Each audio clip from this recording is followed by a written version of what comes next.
brought you by Silver Pumps and Motors. Top quality और consistent performance के लिए सिर्फ सिल्वर पंप्स नाम याद रखना।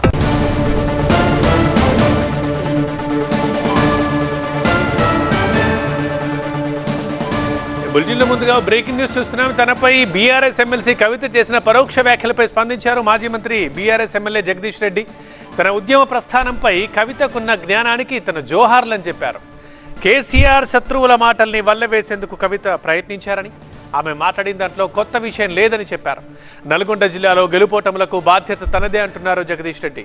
కొంతమంది తమను తాము ఎక్కువగా ఊహించుకుంటున్నారని విమర్శించారు. కవితపై తీన్మార్ మల్లన్న చేసిన వ్యాఖ్యలు తన దృష్టికి రాలేదని, తాను చూసుంటే స్పందించేవాడినని చెప్పారు జగదీష్. 25 ఏళ్లుగా పార్టీలో క్రమశిక్షణ కలిగిన సైనికుడిగా పనిచేస్తున్నానంటున్న జగదీష్ రెడ్డితో మరింత సమాచారం మా సీనియర్ కరెస్పాండెంట్ ఎల్లేందర్ అందిస్తారు. ఎల్లేందర్, ఎమ్మెల్సీ కవిత కామెంట్స్ నేపథ్యంలో జగదీశ్వర్ రెడ్డి గారు మనతో ఉన్నారు, ఆయనతో మాట్లాడదాం. సార్, కామెంట్స్ ఎట్లా చూస్తారు? నేను చాలా స్పష్టంగా నా ట్వీట్లోనే చెప్పిన,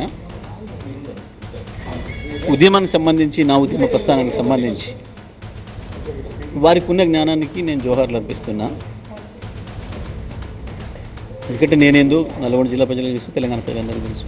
అందుకు మించి అందరికంటే కేసీఆర్ గారికి ఎక్కువ తెలుసు. ఇక నా గురించి వెళ్ళి చేసే కొన్ని వ్యాఖ్యలు వాస్తవానికి వారు సొంతంగా ఇప్పుడే తయారు చేసి మాట్లాడిన ఏం కావు. గత కొంతకాలంగా కేసీఆర్ బద్ధ శత్రువులైన, అడుగడుగున కేసీఆర్ను వ్యతిరేకించే వాళ్ళు రేవంత్ రెడ్డి, రాధాకృష్ణలు ఈ మధ్యన ఏదైతే పదాలను వాడుతున్నారో గా పదాలు మీరు ఇంకో రూపంలో మాట్లాడారు. వారి పదాలని మళ్ళీ వల్లవేసే ప్రయత్నం చేసినందుకు వారికి నా సానుభూతిని తెలియజేస్తున్నా. అంతమించి ఏం లేదు. పార్టీకి వ్యతిరేకంగా చేస్తున్నటువంటి ప్రభుత్వాలకు వ్యతిరేకంగా చేస్తున్నటువంటి కార్యక్రమాలకు పరంగా పార్టీ నుంచి నేను చేస్తున్నటువంటి కార్యక్రమాలకు నాకు పార్టీ నుంచి ఎలాంటి సపోర్ట్ జరగలేదు. ఈ నేపథ్యంలో నాకు వ్యతిరేకంగా కామెంట్స్ చేస్తున్నారు తప్ప నేను చేసే కార్యక్రమాలకు ఎవరు సపోర్ట్ చేయట్లేదు అనే ఒక విషయాన్ని కూడా గట్టిగా స్పష్టంగా చెప్తుంది. ఎందుకు సపోర్ట్ చేస్తలేరో వారిని అడగండి. ఎందుకు సపోర్ట్ చేస్తలేరో వారిని అడగండి.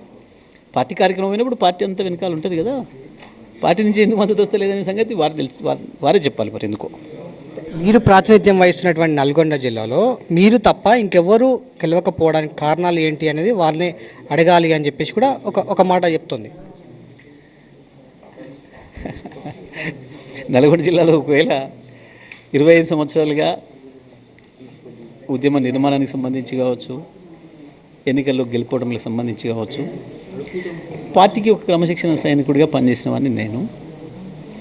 అఫ్కోర్స్ వారు ఒకవేళ దీనికి నేనే బాధ్యులు నేను అనుకుంటే గతంలో జరిగిన అన్ని విజయాలకు కూడా నేనే బాధ్యులు నేను వారు కూడా ఒప్పుకుంటే సరిపోతుంది.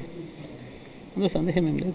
ఓకే, మిమ్మల్ని కోట్ చేస్తూ అదేవిధంగా మీ వెనకాల ఒక పెద్ద నాయకుడు ఉన్నారని కూడా చెప్తున్నారు. అంటే ఎవరా నాయకుడు, ఏం జరుగుతుంది పార్టీలో, ఓవరాల్గా ఏం జరుగుతుంది, అంటే ఈ విషయం ద్వారానైనా బయటపడే అవకాశం ఏమైనా కనిపిస్తుందా?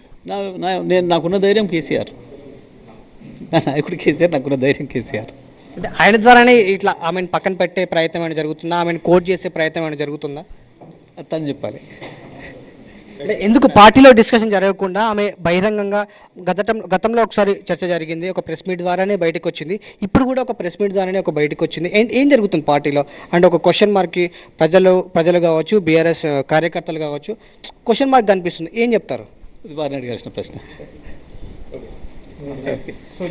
ఓవరాల్గా ఇప్పుడున్నటువంటి పరిస్థితుల నేపథ్యంలో నేనేంటో పార్టీకి తెలుసు, పార్టీ కార్యకర్తలకు తెలుసు, పెద్ద నాయకులకు కూడా తెలుసు. ఇప్పుడున్నటువంటి పరిస్థితుల్లో ఆమె క్వశ్చన్ చేస్తున్నటువంటి విషయాలు ఏవైతే ఉన్నాయో వారిని అడిగి తెలుసుకోవాలని చెప్పేసి కూడా జగదీశ్వర్ రెడ్డి చెప్తున్నటువంటి మాట. T Srinivas, Yellender Reddy, T9 Hyderabad. ఇదంతా ముందు జగదీష్ రెడ్డిపై బీఆర్ఎస్ ఎమ్మెల్సీ కవిత ఏమన్నారు ఒకసారి చూద్దాం.